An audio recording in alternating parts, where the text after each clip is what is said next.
What's up, Joe? What's up, everybody?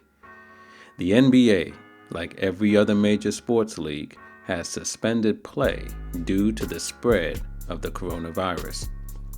While the NBA remains on hiatus, veteran basketball analyst and former NBA scout Antonio Williams has remained active, putting out informative content on various platforms.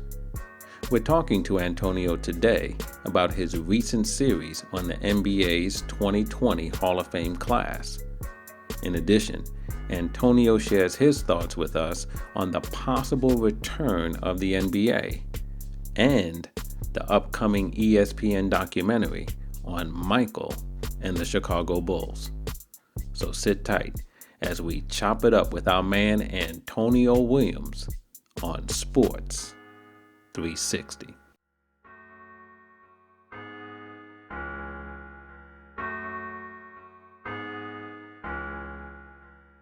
Good. Joining me today on Sports 360 is Antonio Williams. Antonio is a man of many talents: sports management, sports media, sports marketing, and probably a few other things that begin with the letter M. Antonio, how you doing, man? I'm doing very well. Jeff. Thank you for having me on. And how are you? I'm doing well too. Like everybody else, as I have guests on during this time, we're all in various stages of lockdown across the country, but doing the best we can. Family's healthy, I'm healthy, so grateful for that. How are you making out so far in this unusual climate of ours now? Same thing. Just very thankful that my family's healthy, I'm healthy, and just taking this time.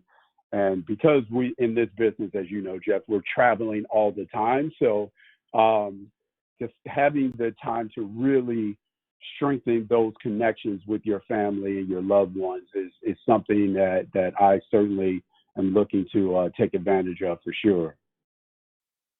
No doubt, no doubt. And so, we're all hoping that the country and the world will come out of this coronavirus sooner than later, of course. Right. Of course. But Antonio, I wanted to have you on today for a number of reasons. First of which is you've recently completed a Hall of Fame series covering the 2020 NBA Hall of Fame class. Hmm. And it was, well received. It was a fantastic series. It was well done. And I really enjoyed it. And I wanted you to come on for a couple of reasons, but primarily to discuss that because, again, congratulations to you for a Thank you. really insightful series that was well done on what is perhaps the greatest, Hall of Fame class in NBA history. So first of all, congratulations on good work. And I want to talk Thank to you. you about the series and, get you to tell us, what went into it, why you started it, and everything else. But again, congratulations on a great job. First off, I appreciate those flattering words. It really makes me feel good. Thank you so much. Thank you so much for taking the time to dive in and take that journey with me. I enjoyed it immensely.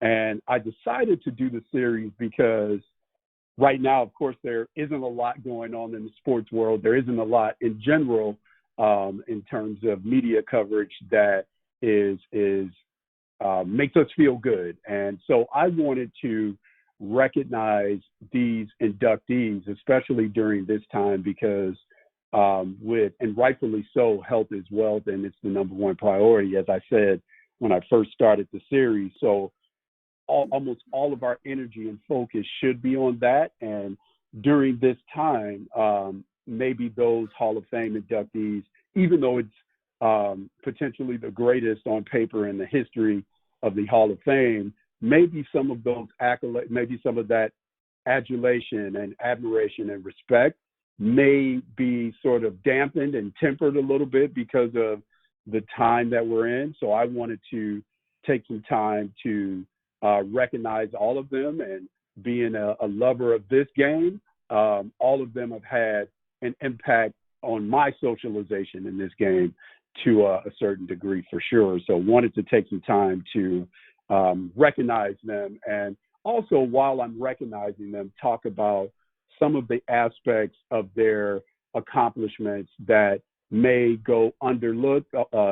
Maybe they are not as represented as much as they should be. So wanted to make sure that I shine a light on some of those accomplishments as well. Yeah, and you did a great job with that. And before getting into some of the individual segments that you did, I think anyone who listened, and if anyone has not listened, I encourage them to do so, to check out your Hall of Fame series, because what becomes clear right away is the depth of your basketball knowledge. Why don't you just give us a little bit of your background as to how you developed that eye for talent and a clear eye for analyzing the game the way you do, because it clearly comes through in your series. Again, I appreciate that. I'd probably say it would go back to, this is funny. I'm dating myself here, but there was no social media, no video games, no internet. And so even when video games when they started to become common, I remember having an Atari and playing video games or playing sports games on that Atari. And when you played those games, there was no commentary. So it would just be the game, and it would be some music to sort of entertain you while you're playing the game. And so what I would do when I was a kid and I played these games, because sports were such a big part of my socialization, I would turn the volume down so I wouldn't hear the music, and I would commentate the games as I was playing them. And also, too, the other thing I would do is I collected football, baseball, and basketball cards when I was young as well. And I would try to get, for all the cards that I collected, I would try to get 2 of each player. So that way I could save one and never touch it, and it can remain in mint condition. And the other ones, I would actually get on the floor and play games with them. So I would play basketball with my basketball cards, etc. And I would commentate those games while I was playing with my cards. So, and reading the back of those cards, that's, my mother says all the time, that's how I learned how to read. I would read the back of those cards, and I would remember the statistics and all of the vital information that was provided for each athlete on the back of those cards. And again, so that was combined with my love of sports, my participation in all sports when I was young, and that sort of kind of formed my passion for the industry, and as well as learning to evaluate talent. And again, that's how my interest grew. That's how I got into it, and it was great. It was great. So, and that ultimately formed the basis of my, and of course, my experience from a professional standpoint. All of those things sort of form my basis for the information that I provided in that Hall of Fame series and how I conveyed that information. Right. And on the professional side, right, your experience as a NBA scout obviously was important. NBA scout for the Phoenix Suns for a number of years, where I'm sure you honed your skills and refined that passion and utilize that passion in that regard. But let's jump into the series a little bit, because again, we're talking about an extraordinary Hall of Fame class. And you did at first it was a 4-part series, right, on the 4 players: Tamika Catchings, Kevin Garnett, Tim Duncan, and Kobe Bryant. But then you added a 5th in Bentley coach Barbara Stevens. But let's talk about the players first. And the floor is yours. I mean, we can go anywhere you want, but again, just take us into what went into developing the series and talking about it and bringing it out for all of us to enjoy. I'll start with Tamika Catchings, and I want to say something here. Even though my experience is primarily on the men's basketball side, of course, as a player, and my professional experience working as well. My first job when I graduated from college after I finished playing, and my first job was actually in the NBA league office, and I did a lot of work in WNBA basketball operations. And I referenced that, and I loved it because as a fan of basketball, I don't separate in terms of I only watch men or I only watch women. I actually watch both because as a person that loves this game and appreciates this game and the artistry of this game as much as I do, I appreciate excellence, and it doesn't matter what package that it comes in per se. So I am a big women's basketball fan, and I say this to my wife all the time, who also played at a very high level.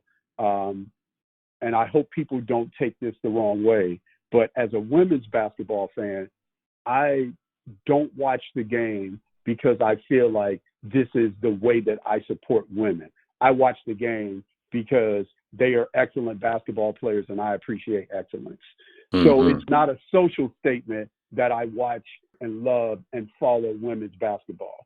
So with that being said, I wanted to take that time to really talk about Tamika Catchings because it's awesome that the Basketball Hall of Fame recognized her accomplishments, and it's also great because I feel like when we talk about the greats of the WNBA, I feel like her accomplishments are sort of underrepresented, and she should certainly be in that conversation for the greatest player to ever lace them up in the WNBA to this point. And there are a bunch of reasons why she's probably not mentioned as much as she should be, and because she's not known as this dynamic scorer, at least when you talk to a layman's fan per se, but she's actually third all time in scoring in WNBA history. But her greatest contributions are her energy and all the things that she provides as an energy player. And oftentimes we don't see energy players known as transcendent or franchise players because, again, as I was saying in that series, to place the scoring responsibility, the primary scoring responsibility, and also that responsibility of being that Energizer Bunny, to place that on one person, that's a huge ask and that's a huge lift. And she accomplished that seamlessly, and she deserves everything that's coming her way in terms of her admiration and recognition for sure. Yeah, and Tamika Catchings, obviously one of the greats on the college level, and as you said, once she got to the WNBA on the professional level, and one of the things that you did throughout this series is that you highlighted certain aspects of each player that perhaps was underappreciated overall. Like, for example, you talked about Catching being, bringing the energy, scoring, but also playing on the other end of the court as well, playing defense, Yes, getting steals, and yes, so forth. When you talked about some of the other players, and you even said it right out front. You were a big footwork guy. So you were talking about the footwork, not only of the big men like Duncan and KG, but also of Kobe, a right, guy who right. plays on the perimeter. And I thought that was insightful to talk about that, the importance of footwork for a guard. So, but overall, I think throughout the series, when you talked about each of these four players, you made sure to give us, take us a little bit deeper and tell us some things that maybe aren't always associated with each player. And I thought that was extremely well done.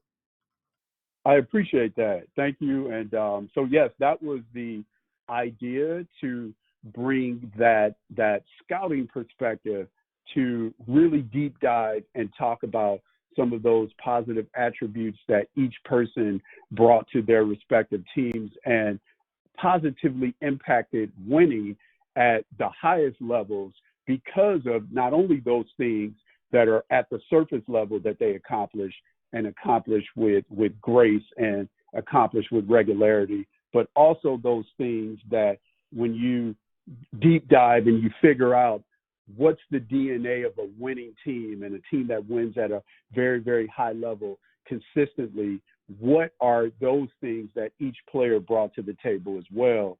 And also, too, the thought process was to, when you're talking, Jeff, to players, that developing players, and when you look at these all-time greats, you immediately start to think that they are larger than life. They are able to accomplish things that us as quote unquote mortal humans cannot do.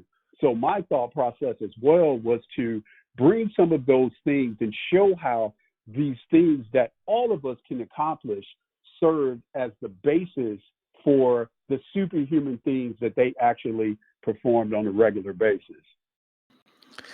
Yeah, and see, it's that kind of analysis that I thought was really fascinating because, when and I'm going to jump to something you did more recently where you started what I hope will be a series as well on the NBA playoffs.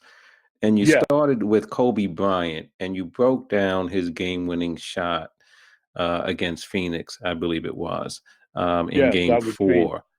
Yeah, and you just simply, made the point of how he grabbed the ball with time running out after a jump ball. He slowed it down and he started to rely on things that he simply had practiced and things that anyone could practice, right? Right, It right, wasn't as if he was just relying on, as you say, his cheat code, right? The athletic skill right. that is just transcendent. That's important as always is. But you mentioned how he planted his foot and that allowed him to square up to the basket. And anyone Hmm. can do that. Anyone can practice Absolutely. that. And I think that's your point. Right.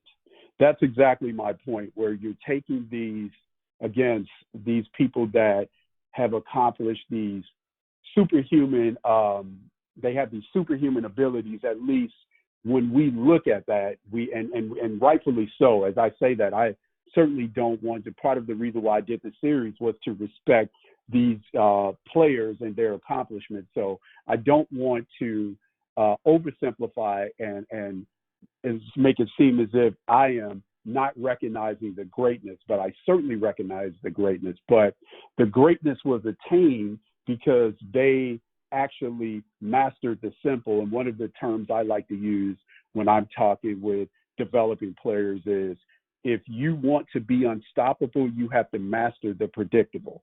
And so when you look at that, it's, I know this may seem monotonous. I know this may seem simple, but these are the things that we all can accomplish.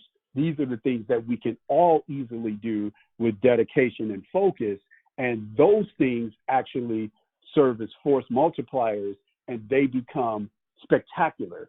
And that's the primary theme that I was trying to convey when I talked about these great players that have done things that we all in this game sort of dream to accomplish. Yeah, and sticking with Kobe for a second, in your series, you made a point that I never thought about before regarding Kobe. And I will confess right now, I'm a Kobe fan. And I Hmm. know a lot of people, have some issues sometimes with Kobe or maybe his attitude or whatever, or what they perceive to be his attitude. But I've always been a Kobe fan from the time he was throwing up air balls in that series against Utah. Right, Because I said, right. man, he's not afraid to put him up. Not So I've afraid of the always been moment. a fan of Kobe's. But you said something that I never thought about as it relates to Kobe, and you said that big men didn't have to, and I'm paraphrasing, but your point was that big men that he played with did not have to change their game for him. Which sometimes when you have a dominating guard, like they want the big man to clear out, clear out, clear out, so Right, that they can go to right. work. But Kobe didn't. He didn't do that. He was able to do what he could do with his skills and dominate the game the way he could, while allowing the big man to continue to be true to who he was, whether it was Shaq or whether it was Paul Gasol, and they could still do work down in the block. And I thought that was an interesting comment that I never thought about before. No, so that was when you watch the game, and again, this sort of comes from my analysis as a scout.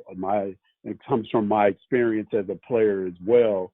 When you are efficient, meaning that you have the ability to score from all areas on the floor, it allows it allows other people to be essentially the best versions of themselves. And you essentially serve as a Band-Aid. So whatever deficiency your team may have, you're able to plug that deficiency. So if you don't have people that can score in the paint, okay, I can score in the post. If we have people that are very adept at scoring in the paint, and that's their sweet spot, I can score in the mid-range and the long-range areas, which allows them to continue to contribute in their respective comfort zones.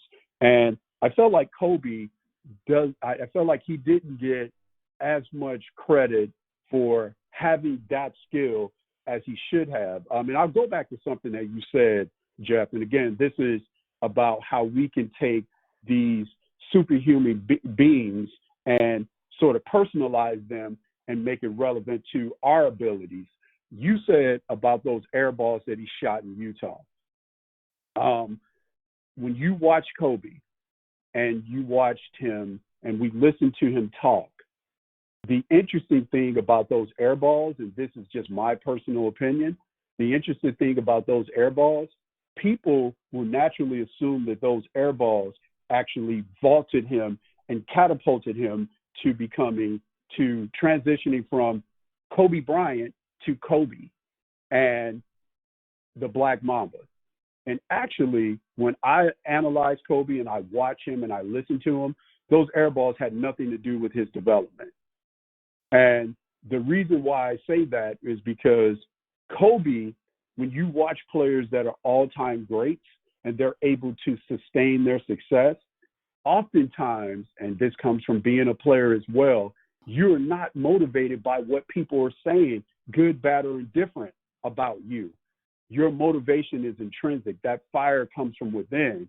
You want to be the best player that you can be. And it doesn't matter if Antonio Williams writes that Kobe Bryant can't shoot. That's not a motivating factor at all. And so with Kobe, when I watched that, this transition that he made from being Kobe Bryant to Kobe was going to happen because he had the drive intrinsically, and he was, one of the terms I like to use, he was native to that platform of success, meaning that's where he originated from. And no external force served as the motivating factor to get Kobe to be the player that he became. Because if you notice, when he talked and when he did interviews after that moment, there wasn't much mention of those three shots, because I don't think it motivated him at all, if that makes sense. No, it does. It does. And I think if you've watched Kobe and listened to him over the years, you know that his drive to be the best, came, as you said, from a different place. It wasn't external. It wasn't, oh, I'm going to Right, prove, you wrong. He knew what he had. He was going to work to get it out. And I right. think that's the difference. He knew what he had on the inside of him. And so, yeah, I enjoyed, your analysis of Kobe. You talked about Duncan and one of the things about Tim, first of all, one of the more unassuming superstars will probably ever see in any Right, sport. right. But I thought, the thing that was always interesting about Duncan was, if you watched the Spurs over the years, you saw how he allowed, and I think that's the right phrase to use, he allowed Popovich to coach him. Absolutely. And I think that was important as him being the best player on the team, Hall of Fame. He was on the road to the Hall of Fame, and you saw that, probably midway through his career, if not before. For But sure. yet and still, he allowed Popovich to coach him. He was the ultimate in a team player. And, again, for a superstar as good as he was, those aren't the types of characteristics that you often see in players of his caliber. No, for sure. And part of the reason why you don't see those types of characteristics in players oftentimes, because when you are aspiring to be an NBA player, Jeff, you are trying to be part of that 470 club, meaning there are 470 people in the world that, give or take a few here and there, that are actually performing in the NBA. For as long as the NBA has been around, we are coming up on 4,000 people total that have ever played in the NBA. And that it speaks to how rare an accomplishment it is to play in the NBA. So when you are up against those types of odds, your disposition and your drive and your makeup and your competitive nature has to be different. It doesn't oftentimes lead you to be deferential in personality, be communal in approach, meaning you're willing to share because of the sheer odds of you accomplishing that you're up against to accomplish your dream. It almost lends itself to you almost can't be that way. And so as we say that, I want to really peel the onion on that one and unpack that, because when people say, oh man, these athletes are not nice people, well, to accomplish the things that they have to accomplish and to do it at the level that they have to do it at, sometimes it's hard to be, outwardly exhibit humility. And Tim Duncan made all sorts of financial sacrifices, and I use that in quotations as well, because when you have a player of his caliber who routinely does not sign maximum level contracts in terms of how much he can be paid, that message that it sends to the rest of the team is, if Tim Duncan is not doing that, and he's arguably the greatest player to ever play his position, if he's not signing those types of deals, if he is allowing the coach to hold him accountable and yell at him and coach him hard, then you have to do the same thing. So, and it allows you to set your culture. It allows the players to police themselves. And we know when you have a great team, it's not just the organizational principles, it's not just the coaching principles. The players have to hold themselves accountable on the floor. And when you have a player that has the type of personality that a Tim Duncan has, it's easy to set those winning principles as your principles, and the success speaks for itself. Yeah, and look, Tim Duncan, as I said earlier, one of the more unassuming superstars we've ever seen and probably will see, and No question. and part of a culture and a franchise that I think, even with some of their more recent struggles, continues to be a model franchise in how they operate. Now, Exactly. we had on Kevin Garnett, the big ticket. And, Kevin Garnett, there's a lot you can say, obviously, about him and all these players. But, the one thing that stood out for me was, your observation of how he led the team in scoring, rebounds, steals, assists, and so forth as a big man, right? Right. And how at the time he came into the league and he came right out of high school, that the game wasn't the game we see today, where it's so dominated on the perimeter with 3-point shooting.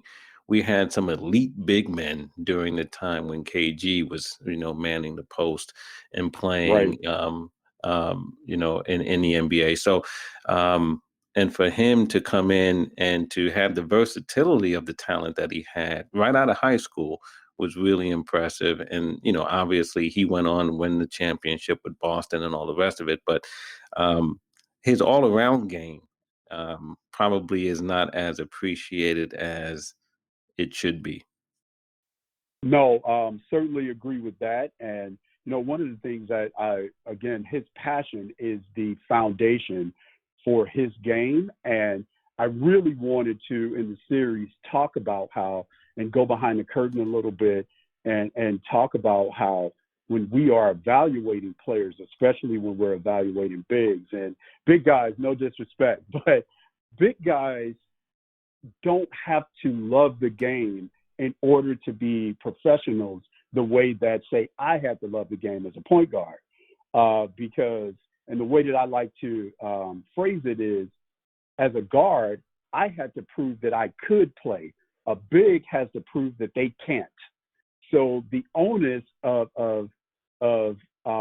sort of ascertaining if you could play or not is different, and it's in a different lens when you're guarding, when you are evaluating bigs versus guards. And Kevin Garnett approached the game with the fervor and intensity and level of engagement and fire that I would as a guard and how I played. And it's amazing to see a big that has that type of energy and devotion to the game. And typically when they're that athletic and they have that type of devotion to the game, it's almost fail-proof, and they almost will undoubtedly be successful in the NBA. And so Kevin Garnett bring it, because the other thing is that passion actually leads you to the gym. It's the bridge to the gym. Because you love the game so much, you improve. And that was the basis of all of these things that Kevin Garnett did. And to your point, his versatility is probably something that we don't talk about as much as we should. And the fact that he was in my eyes, a pioneer, because he actually opened NBA teams up to selecting high school players more, because there was that 20-year gap from the time that KG was selected in 1995 to when Bill Willoughby and Daryl Dawkins were selected in 1975.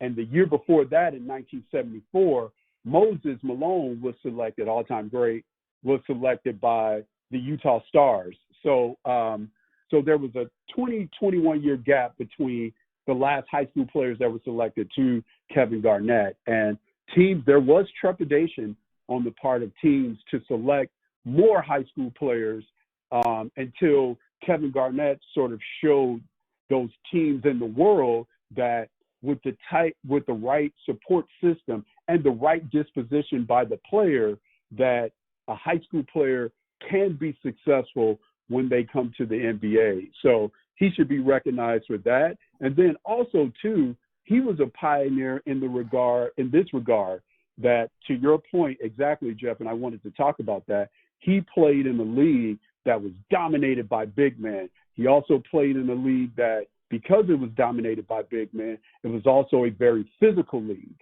And so he competed through all of that physicality. He excelled through all of that physicality, even though if you look at his physique, he wasn't hulking in nature. And not only his skill level, and one, he was stronger than what he looked, and his skill level and his willingness to compete and his energy helped him to compete through that physicality. And he was also one of the, as we now, to your point, Jeff, have this league where it's sort of positionless, and bigs are doing things away from the basket, and you're seeing bigs facilitate.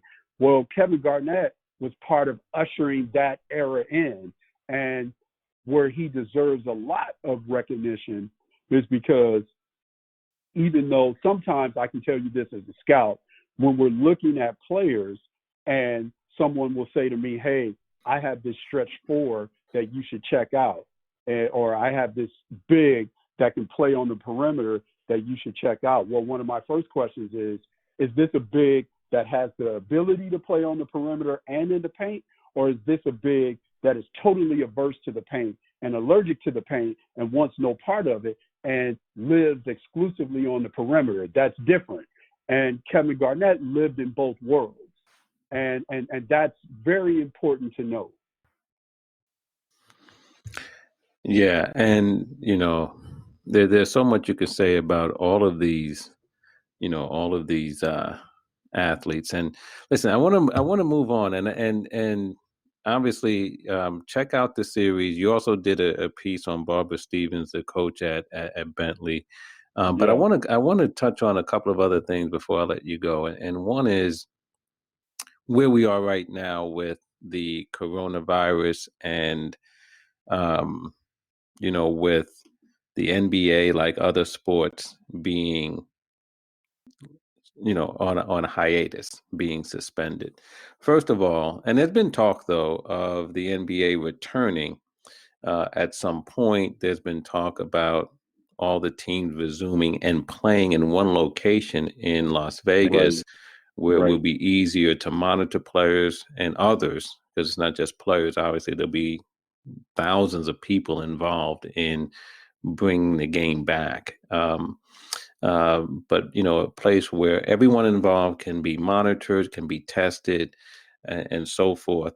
Um, I want to get your thoughts, one, on whether or not you believe we'll see NBA basketball, Right. the conclusion of this season.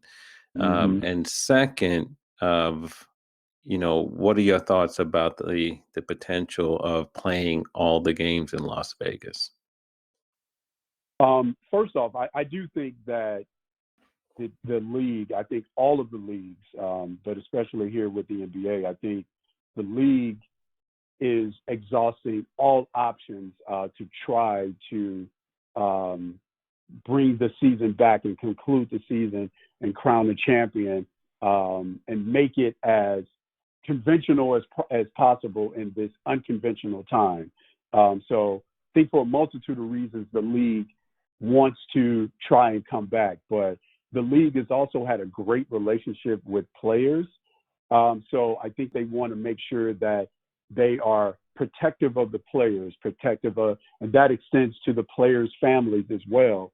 And also making sure that we protect the fans, because the fans are the reason why the league goes. And there are other countries that are a little bit more advanced in terms of where they are in the stage of dealing with this pandemic. And now the NBA is certainly looking at those other countries and seeing if they are successful in creating some sort of environment where they can come and conclude their season. In China, there was efforts to try and bring the season back recently, a couple of days ago, but they also decided to now try and resume their season in July.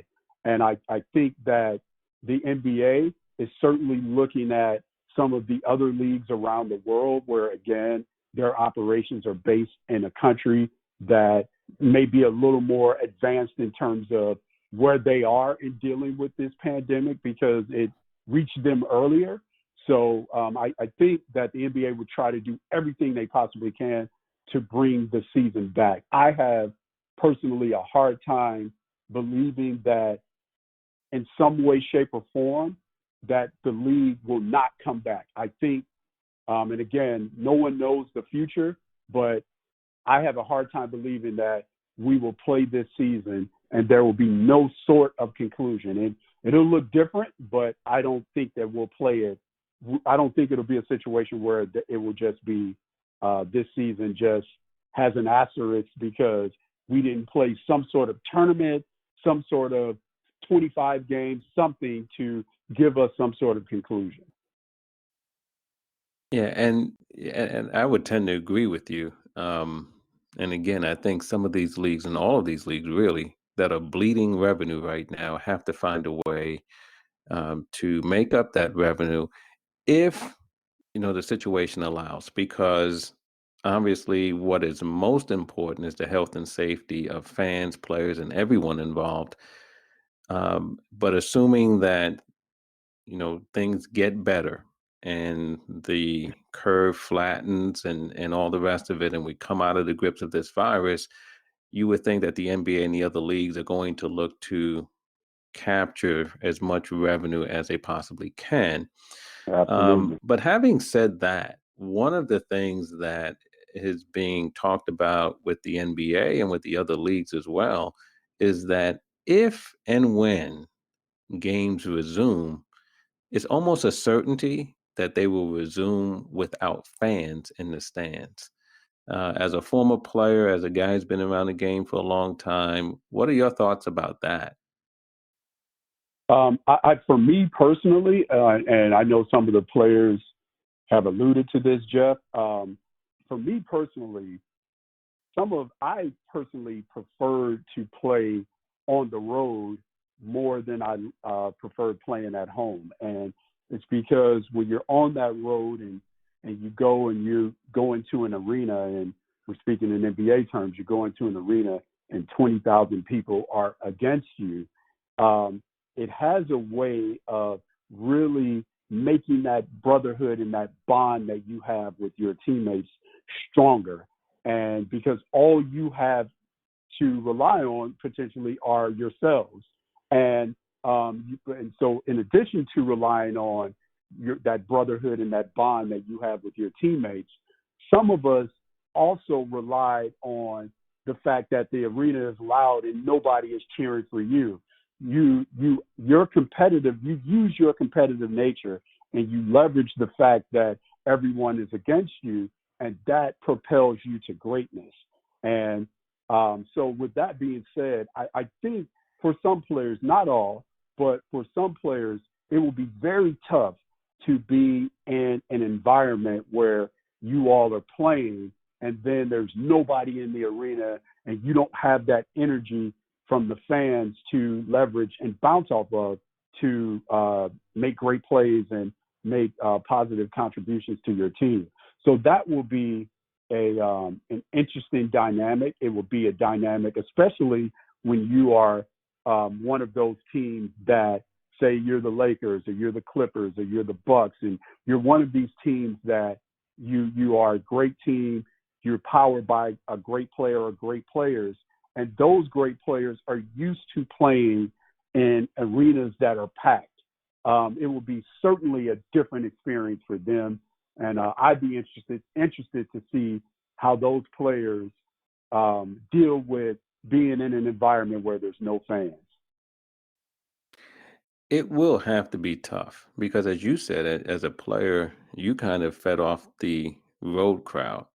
And obviously, as a player, too, I mean, the home crowd can give you that energy as well in terms of No support and question. everything else. So, No yeah, question. playing without fans is going to be a challenge, I'm sure, for the players. It's going to be a little bit different for, the fans who are consuming the games. But I think fans are going to be so excited to watch NBA basketball again that they'll get used to that aspect of it.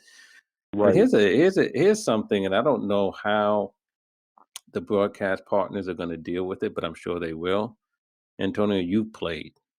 You know what is said out there on the court. Right. And now you have an empty arena and players out there competing and saying the stuff that they say. There's going to be, I don't know how they're going to do it. You know what I mean? But the No, networks for are going to have to sure. figure that out. No, that's the truth, and I was going to touch on that, but I wanted to be respectful. Yeah, but it's a But reality though, isn't it it, though? It's a it it reality is it is a because, reality. man, the language that goes on the court And everything's in fast, everything's in real time, right? Players are running up and Right, down the court from right. offense to defense. It transitions very quickly. It's not like football where there's an offensive team and a defensive team. It's not Hmm. like baseball where people are spread apart. You know what I mean? Right, Um, right.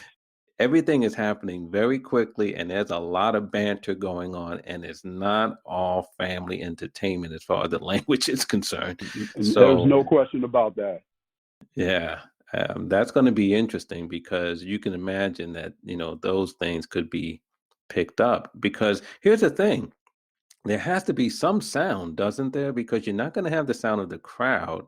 And I think if you're going to broadcast it, it can't be like you're watching a silent movie. You know what I mean? So they're going to Right, have some right. sound that comes across, to make up for the absence of fans. And yet you have, this dynamic that we're talking about. And as unfortunate as it is, it's a reality. And I don't know It, what the it, networks are going to do about that if and when we get to that point, but they're going to have to figure that one out. No, for sure. And from a branding perspective, when you're talking about the networks and the partners, it's interesting from a branding perspective and goes back into how the branding perspective ties with the competitive nature for a player. So again, when you don't have that crowd noise, and I'm glad you opened the book for this, Jeff. When you don't have that crowd noise to mask at some of the things that are being said, now do players, are they more guarded in what they're saying, and then with them being more guarded in what they're saying, does that negatively impact their energy and how they compete? Because to your point, this will be totally different than when a player is mic'd up for a certain amount of time and you can edit out all the things that are said, and the player knows that they are wearing that mic, and then for the rest of the game they're free to do whatever it is that they want to do because they have that crowd noise. This is, the players don't have to be mic'd, and you will hear everything that's said. And so to your point, it would be interesting to see if players, because I can say this from a branding standpoint, when you have to have a real conversation about what your primary focus is, when, of course, the way that you play the game and to your level of positive impact on the game will determine how marketable you are. But at the same time, with the emergence of a Michael Jordan, now more players are concerned about their brand before they even actually enter the NBA. So, with that being said, are players going to go into these games and be concerned about their brand partnerships outside of outside of their NBA team and outside of their NBA platform?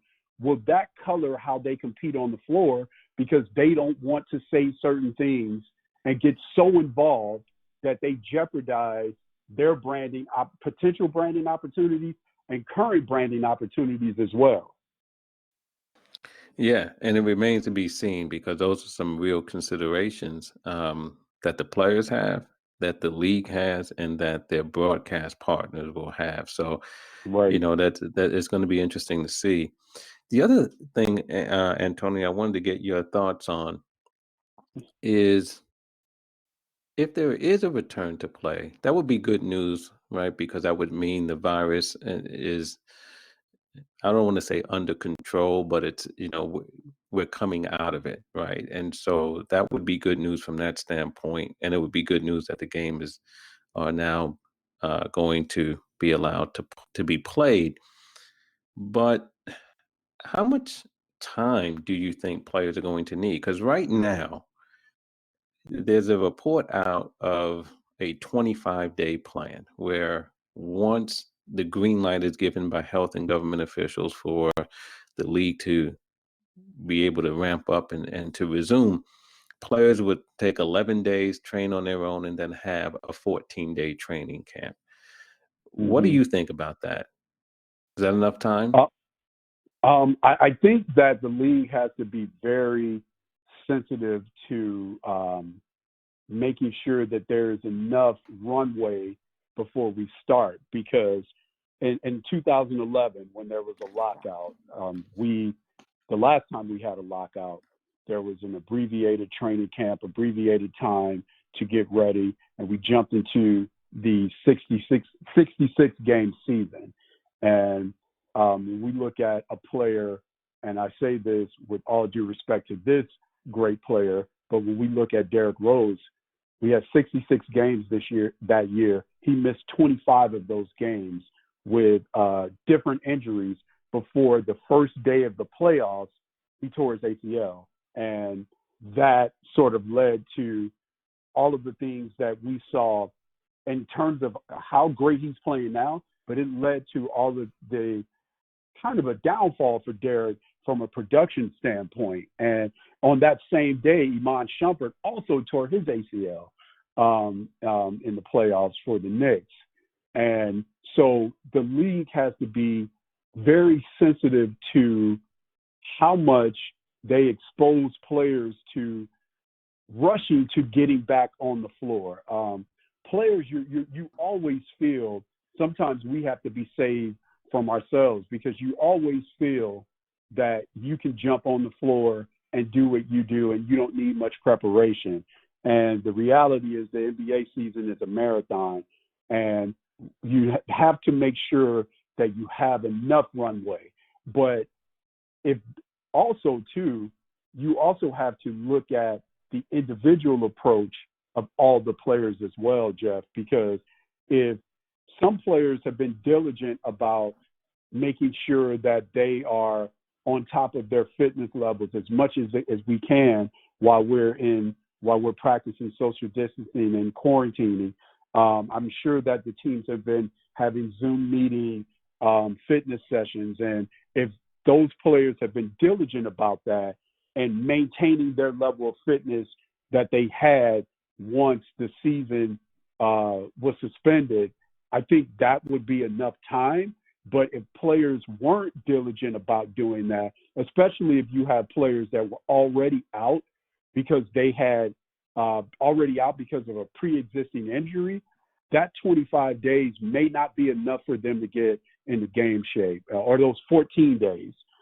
So it'd be interesting to see, but I think it also depends on that individual player, and also from an organizational standpoint, their approach to how we deal with the current situation that we're in.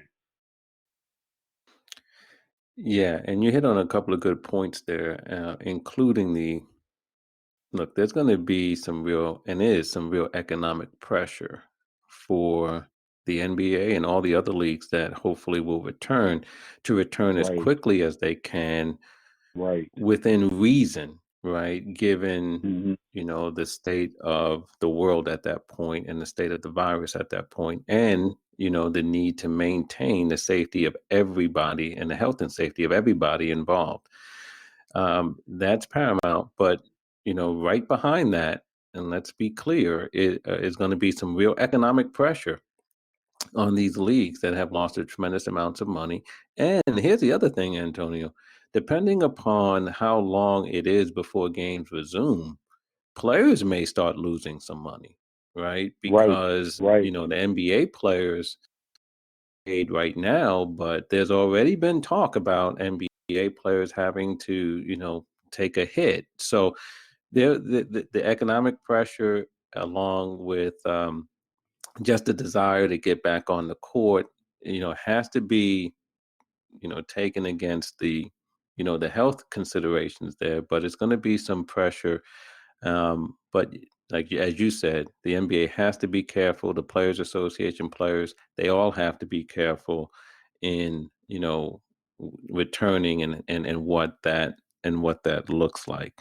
Um, Hey, the last thing I want to ask you, this Sunday, because we're recording here on a Thursday afternoon, April 16th, but this Sunday, April 19th, for me, a big event, and maybe for a lot of sports fans, and that is the Mm-hmm. premiere of what they call it, The Last Dance, I think, the The Last Chicago Dance. Bulls Michael Jordan documentary.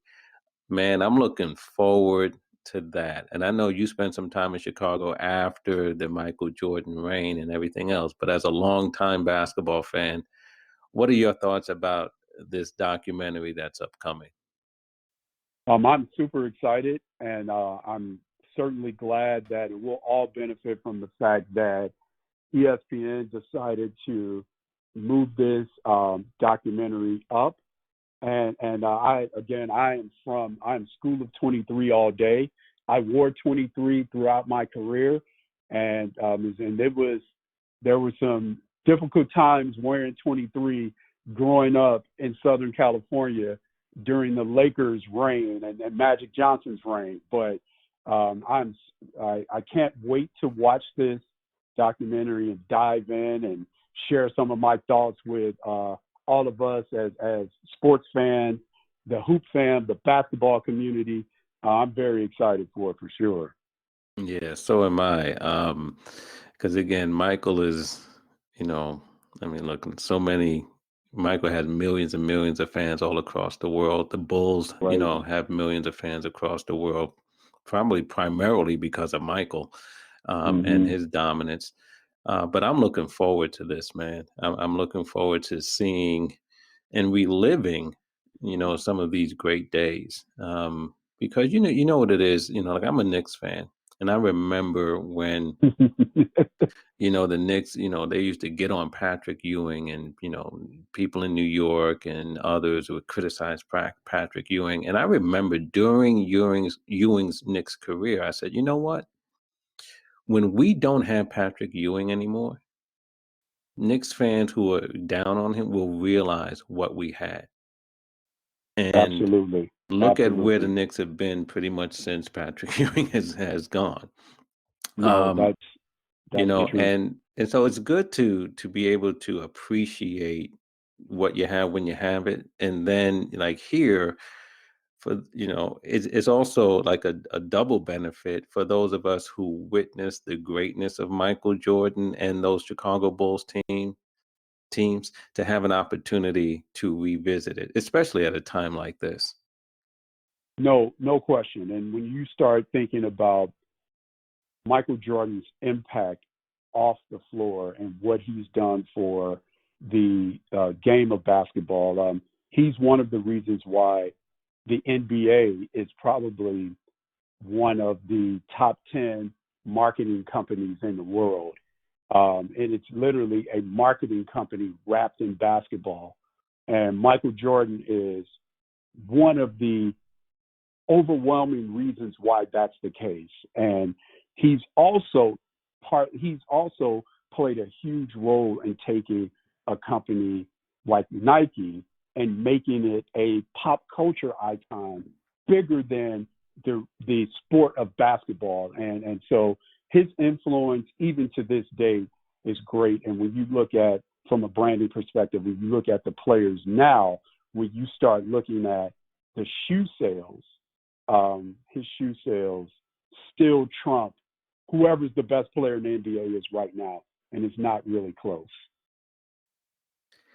Yeah, and that's one of the more remarkable things about Michael. I mean, he was transcendent as a player, and but his cachet and his reputation and his influence and his impact on the marketplace and in the game just continues. And it just really Right. shows the level of his greatness. We haven't seen anyone like him, and that's why again looking forward to this series. But and listen, man, Antonio, I appreciate you coming on, man, talking about the game. I love hearing you talk about the game, not only because of your knowledge, but because of your passion. You really enjoy the game of basketball, and it's good to hear you talk about it. And again, for those who haven't checked out this series, the Hall of Fame series, I encourage you to check it out. We have it where on LinkedIn?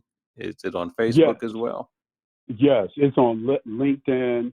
Antonio Williams. That's my LinkedIn handle. It's also on Facebook, Instagram, and on Facebook it's A.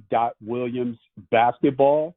Same on Instagram, and we'll continue to share the content. I appreciate you, Jeff, having me on, and sharing your platform with me to talk about this beautiful game that we all love, and looking forward to continuing to build our fellowship, Jeff, and having many more of these chats about not only basketball, but this great industry of sports that we all love.